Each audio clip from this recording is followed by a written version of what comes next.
Добар ден, почитувани гледачи, добрододавте во уште една емисија Лилма. Денес сакам да зборувам за една билка, за едно растение кое што е секојдневно во нашата исхрана, кое што буквално, поготово луѓето на Балкан, не може да си го замислат животот без него. А тоа е токму денес, зборуваме за кромидот. Поконкретно зборуваме за лушпите од кромидот. Кромидот како кромид не е познат на сите, како што веќе кажав. Тоа е растение кое што буквално секојдневно се наоѓа во нашата исхрана. Домакинките го користат во исхраната како додатоци во манџи, чорби, варево и слично. Одлично е за салати, има широка примена во кујната. Многумина од нас знаат и за лековитите својства на самиот кромид, поготово во народната медицина, кромидот има широк спектар на лекување. Со тоа што се користел, се користи и ќе се користи во народната медицина за многу заболувања. Но денес конкретно, како што кажав, сакам да зборувам за дел од кромидот кој што го изоставуваме, кој што го исфрламе, а не знаеме колку многу има бенефити од истото. Тоа е лушпата од кромид, односно самиот надворешен дел од кромидот. Сега пожелно е, ја стану препорачувам кромидот кога ќе го земете, да биде по можност органски, да биде кромидот органски чист, да не биде третиран со пестициди и слично, по можност да го набавите од селата и слично. Се вади овој надворешниот дел, односно самата лушпа од кромид, ги сушите и ги оставате во теглички, ги чувате за чај. Лушпата од кромид, како и самиот кромид, изобилуваат со лековити минерали и витамини, поготово во кромидот се среќаваат витамин А, витамин С, витамин Е. Истите тие ги имаме и во лушпата од кромидот, односно витаминот А, кој што е одличен за видот, кој што е одличен за кожата, исто така витаминот Е, кој што е многу добар за кожата, и секако витаминот С, кој што е имуностимулатор, односно делува на подигнување на нашиот имунитет. Лушпата од кромид исто така е одлична поради тоа што во нејзиниот состав содржи еден пигмент, односно антиоксиданс, така наречен кверцетин. Кверцетинот делува како еден од појаките антиоксиданси кој што делува за заштита од слободните радикали и воедно делува на подобрување на општата здравствена состојба кај луѓето. Можам да кажам дека кверцетинот е одлична хемиска супстанца која што делува на подобрување и лекување на алергии. Затоа, со самата примена на лушпата од кромид, можеме да кажеме дека е изведен и одлично да се користи во олеснување, ублажување, но и лекување на алергиски реакции, алергиски симптоми, без разлика за што станува збор, без разлика дали е тоа алергија на полен, алергија на храна, алергија на прашина, на домашни миленичења и слично, лушпите од кромид доста ќе ви помогнат во овие ситуации. Потоа, освен тоа, што кверцетинот, како што веќе кажав, доста помага кај алергиите, кверцетинот исто така, поради тоа што антиоксиданс, делува на чистење на крвните садови и воедно, самиот кверцетин е флавоноид. А флавоноидите делуваат, на ширење на крвните садови со тоа што се намалува високиот крвен притисок, делуваат диуретски, делуваат антивоспалително. Затоа сите оние кои што имаат проблеми со висок крвен притисок, кои што имаат проблеми со дијабет, поготово тип 2, може да го користат овој лушпата од кромид. Исто така може да се примени кај оние луѓе кои што имаат упорна и сува кашлица, може да се користи дури и кај продуктивна кашлица, поради тоа што, како што реков, делува антивоспалително, го намалуваат воспалението, делуваат за општата здравствена состојба кај пациентот, со тоа што делуваат на подигнување на имунитетот, делуваат на зацврстување на организмот и воедно на тој начин делуваат во нашиот организам.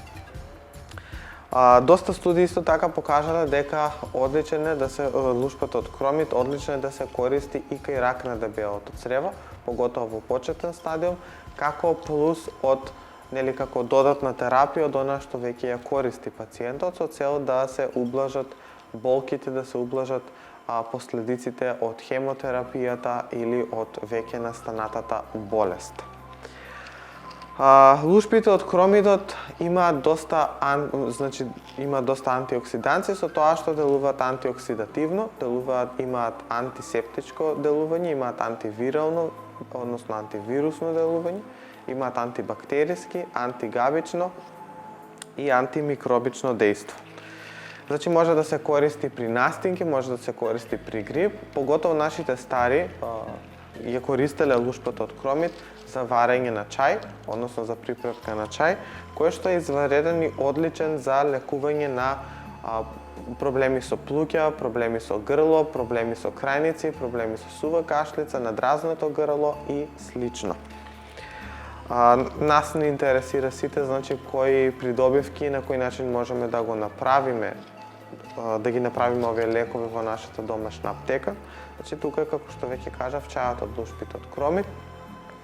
Значи чајот од лушпите од кромид се прави така што се земаат лушпите од кромидот, добро ќе ги иситните, можете да ги измелете, можете да ги исецкате ситно, може да ги едноставно како јас, значи да ги изгмечите, да ги добро да ги иситните и потоа се земаат 2 супени лажици лушпи од кромид, се попаруваат со 500 мл зовриена вода. Да стои поклопено 20 на минути, се процедува овој лекови чај и се пие по 2 шолји на ден. Морам да напоменам дека исто така лушпите од кромид доста помагаат и за оние луѓе кои што немаат сон, значи за оние луѓе кои што имаат несонница, кои што имаат немирно спиење, бидејќи кверцетинот делува и има благо седативно дејство, со тоа што делува при полесно заспивање и полесно спиење и слично. Значи сите оние кои што имаат проблеми со спиењето, несонници и слично, чајот од лушпи од кромид нема да сгрешите со употреба на истите. Како што веќе кажав, чајот од лушпите од кромид исто така е многу добар и за лекување на кардиоваскуларни проблеми. Исто овде е чајот како што реков, меѓутоа може во таков случај, значи за кога станува збор за кардиоваскуларни болести, може да се користи на пример лушпата од кромид во комбинација со чај од маточина, во комбинација со цимет може да се користи во комбинација со бела имела, може да се користи во комбинација со глок, може да се користи во комбинација со срце трева, со лаванда, значи има доста билки кои што може да се користи напорено. Потоа, за диабетес, значи лушпите од кромид можете да ги комбинирате со лушпите, односно со мешунки од граф, кои што одлични резултати ќе дадат и многу брзи резултати ќе дадат за намалување на шеќерот. Потоа може да го користите во комбинација со граорицата, која што исто така делува на намалување на шеќерот. Можете да користите во комбинација со галегата, може да користите во комбинација со листот боровинка, значи има доста билки кои што може да се комбинира. Меѓутоа со која билка и да ја користите и со што и да користите сосем безбедно, значи може да се меша со сите билки. А додека за алергија и алергиски реакции може да се најдобри резултати дава да се комбинира со коприва и со карамфилче. На кој начин се спрема овој чај за алергија? Значи се зема кило вода, во него се додаваат 2 лажици лушпи од кромид, се додаваат 2,5 лажици сува коприва или свежа доколку најдете и се додаваат 8 карамфилчиња. Сето тоа се попарува, значи со кило вода, стои поклопено половина сат до 1 сат, се процедува и тоа литро се пие во текот на денот. Чајот се пие 21 ден, потоа се прави пауза од 10 дена и потоа повторно се продолжува третманот, се така во период од 3 до 6 месеци, односно се додека не се среди алергијата. Верувам дека после оваа емисија не само што ќе го употребувате повеќе кромидот во исхраната, но ќе го имате, ќе го чувате и ќе го користите во вашите домашни аптеки. Ви благодарам за вашата гледаност, ве поздравувам од ова цветно студио, ве посакувам да бидете во добро здравје.